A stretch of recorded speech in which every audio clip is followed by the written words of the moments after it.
Yo, what's the deal? What's the deal? It's your boy who is Hindo, and we back with another video, and we talking sports. So, this was a request. Shout out to my boy Betty, long time subscriber. We chopping it up with him on Twitter in our little chat, in our little Kobe chat. But Jamel Hill, I guess she said something. Told me to start at the like 30-minute mark. So I guess we're gonna check out what she got to say. I don't even know what it's about or whatever like that. But I know it's about NBA, but you know what I'm saying. I don't know what the topic is or whatever. So we're gonna start from the 30-minute mark.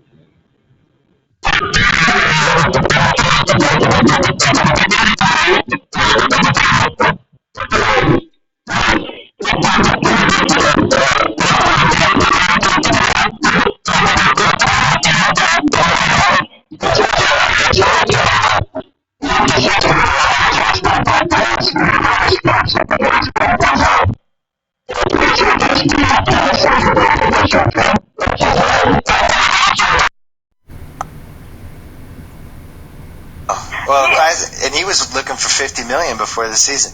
So if you had to bet your life on it, Detroit, Boston, who do you think comes out of that series? I'm going with the Pistons, Bill. You know this. You know I'm going to go with it. And that's not an emotional pick. Yes, it was. Shout out to Jamel Hill. She a Detroit dude. So I guess she's talking about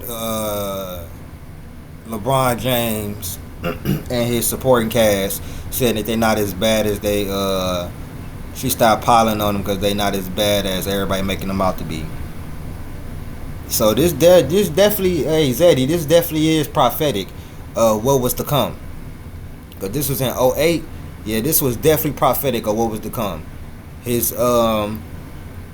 supporting cast always being downplayed while they glorify him and give him all the credit, and they're always the scapegoats. They always the excuse.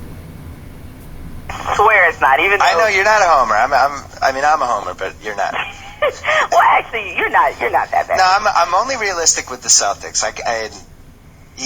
Just because I care about the NBA so much, I'm usually like pretty fair for the most part. Although I really regret the KG MVP pick now, and the mistake I made with that, I stand by everything I wrote, but the problem is I'm watching that Celtics team 82 games, so I'm stockpiling all these things like KG does this, KG does that. But if I watched Chris Paul for 82 games, I probably would have been convinced he was the MVP. But you didn't make a mistake, because if you go by the criteria, I mean, look at the win differential. Obviously, they go from being kind of a middling to bad defensive team to being one of the top three in the NBA. Right. I don't agree with the choice just because I thought Chris Paul just did something. I should have picked Chris Paul. But I think KG deserves to be strongly in the argument just based off how he turned the team around. I mean, yes. That is what an MVP is supposed to do. And what did they go, 22-5 in the West? I mean, come on. I'm gonna add a wrinkle to the criteria next year that a reader suggested that I thought was smart. If one of the wrinkles is whoever you pick, the fans from the other team who think that their guy should win, at the very least they should be able to say, all right, I don't agree with you, but I see it. Right. And the fans from LA and New Orleans who watch Chris Paul and Kobe, they just didn't see the KG thing. I mean, I made my case, I fought for it, and people were just like, you know what, you're a homer. Yeah, not that year, bro. Not '08. If it wasn't Kobe, it was probably going to be Chris Paul, bro. Like, not that year. I'm trying to see where, And I don't mind being called a homer, but I see their point, because if I had watched Kobe for 82 games, maybe I would have talked myself into a lot of the things he does. So I do think Chris Paul, the more I'm thinking about it, I think Chris Paul should have gotten the vote. And also, who is more important than Chris Paul? I mean, seriously, you replace him with Jameer Nelson, and what the hell happens to that team? It's a disaster. Yeah, and you look at how he's raised the level of the games of the people around him. I mean, David West has been consistent, and he's been very underrated for a while, and people are just now getting, but he has taken him to he took him from underrated to all-star. You see people's individual games making leaps, and you know what impresses me about Chris Paul? He can go from fast to slow so quickly. It's mind-boggling. I mean, he can. His speed is very elusive and easy to fall in love with, but his slowdown game is ridiculous. I know, from a spiritual standpoint, like just if you care about basketball and you care about seeing things that you're not used to seeing, he hits the mark the most times for me in terms of just like I'm watching just to make sure I don't miss something he does, which was Jordan. And this was in 2008. You know what I'm saying? I'm not sure, Zeddy, like what they actually like, what the exact point of the video is. I heard them talking about MVP and everything like that, but I'm not sure what the exact, you know what I'm saying, basis of this video is. But we here. Jordan was a lot like that. I don't know if LeBron's quite there yet. I mean, he's there definitely in the runaway train on the fast break standpoint, but offensively he's pretty predictable. You can kind of guess what he's going to do. Chris Paul, I have no idea what he's going to do. He's coming down on a fast break. You're watching. You already said this is in 2008. Say he predictable. You pretty much know what he's going to do. Same thing now. Nothing changed. It's like watching Bobby Orr in the 70s or Gretzky or somebody, like when they'd had the puck in the open ice, and you really didn't know it was going to happen. I wonder with LeBron, and this is, I know this may probably sound silly to a lot of people. I do question whether or not he wants to be great. And like you, you know, you've said it many times in your columns that when he was asked what he most wanted, he said global icon. I mean, I question it because I don't see, like Kobe every summer, he adds a wrinkle. Okay, he needed to lose 20 pounds because he felt like he was being too hard on his knees, so he did it. He needed the fadeaway, so he added it. He needed, whatever he needs, he adds. MJ did the same. MJ was the same way, right? What is LeBron adding? Like, he's still the same player he was 3 years ago. They saying this in 2008, bro, and this was prime Bron. This was after the championship run, and this was the year after. This was what?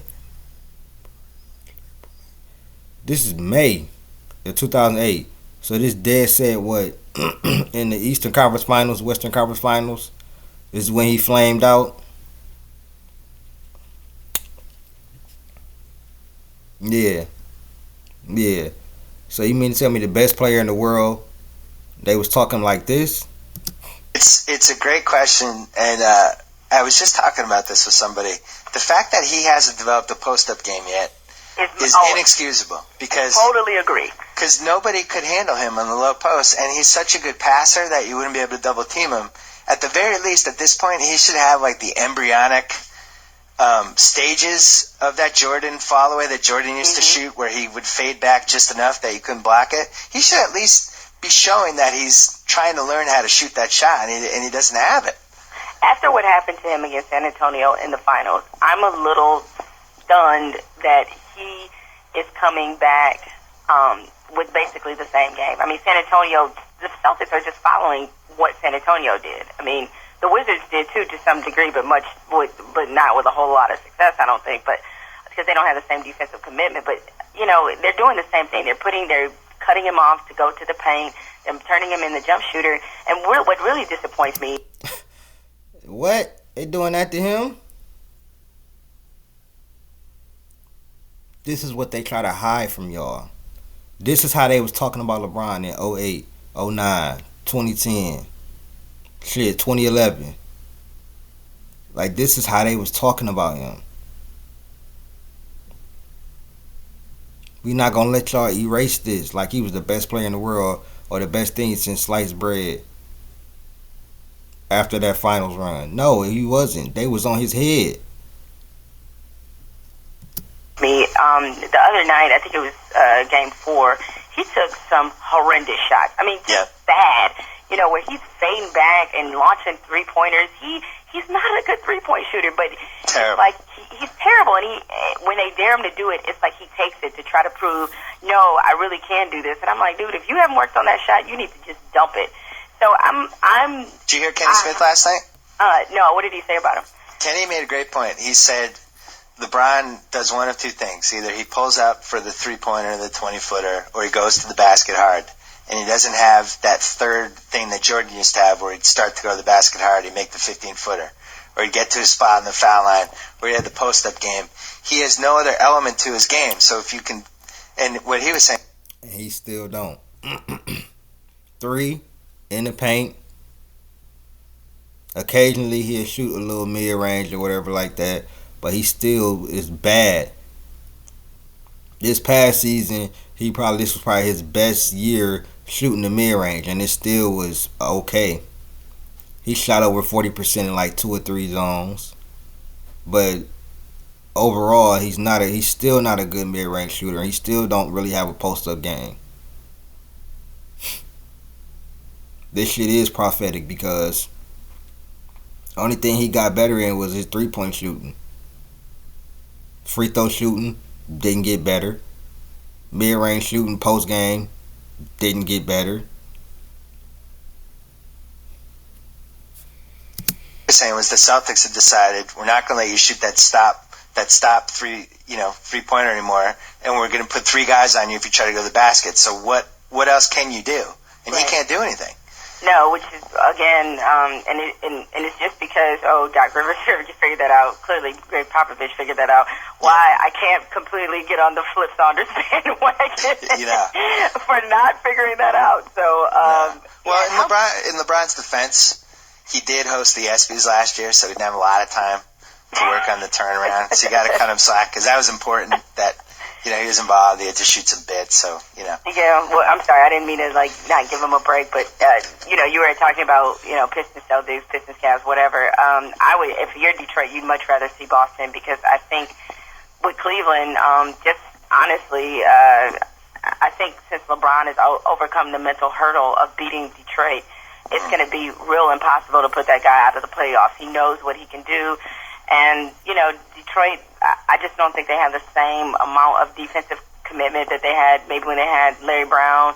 They can be lulled into just letting him do what he wants to do. So, and their role players, they play. Bergeau looks like a damn all-star every time he plays against Detroit. So I think that's a much more troublesome series for them. With Boston, it would be better for them because they'll be mentally engaged in all the games. They'll have a little bit of... This was the last time that the Pistons was really good at making deep playoff runs. I knew we was gonna lose to Boston. Boston was just, it was too much that year. But do you see how they're talking about LeBron in 2008 when he's supposed to be entering his prime, supposed to be the best player in the league, and this and that? They saying, comparing him to Chris Paul, saying Chris Paul is more, got more in his bag than LeBron. They got him in Chris Paul talks. This is 2008. But that will make you believe that after that finals run that, he was the best player in the world and everybody was just, bowing to him. No, they was not, bro. They was not. This is the real. This is the stuff they trying to hide from y'all, bro. Shout out to my boy Zeddy for this, though. A little bit of a chip on their shoulder because they know a lot of people want to see Boston in the finals. From a motivational standpoint, it works a whole lot better for them. Well, you also have a lot of relationships on both sides that adds to the competitiveness because, Billups and KG are best friends.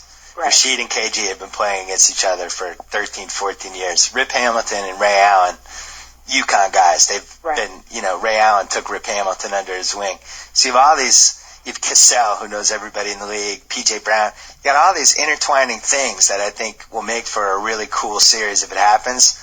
And it's the one team I don't see the Pistons letting up against because the Pistons have those stinkers where they just don't show up. I don't see them doing that against the Celtics because there's too much at stake and too many... I just don't see it. That's what scares me because I think they can win one game in Boston, which means that the Celtics to win the series would have to win game 3, 4, 6 in Detroit. Right. That's tough. Right. If my life... this is old. He's saying that's tough in Detroit. We used to be bro, it used to be so hard for teams to come here and really win, bro. And I really hope that we can get back to that. That's a side note on this video. Life depended on, I think I would bet on Detroit. Well, and that's the other thing. You talk about having an advantage. It's, Detroit knows who they're going to go to in the fourth quarter. Almost certainly it'll be Chauncey Billups.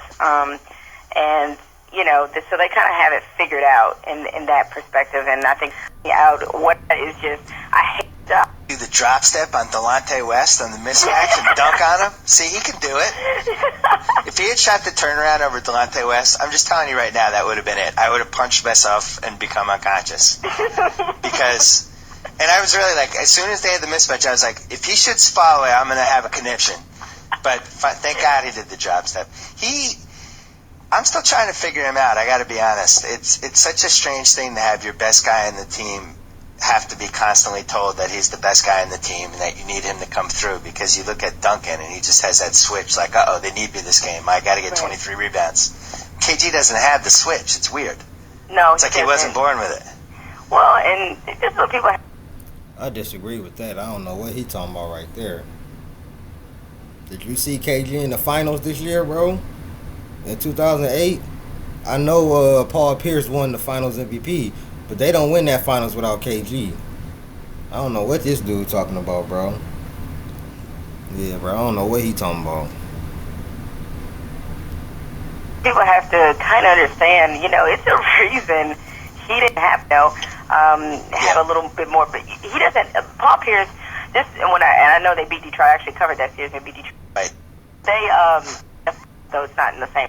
It's a definitive. The next game, Game 3 of the Net series in 2002. Oh, you're.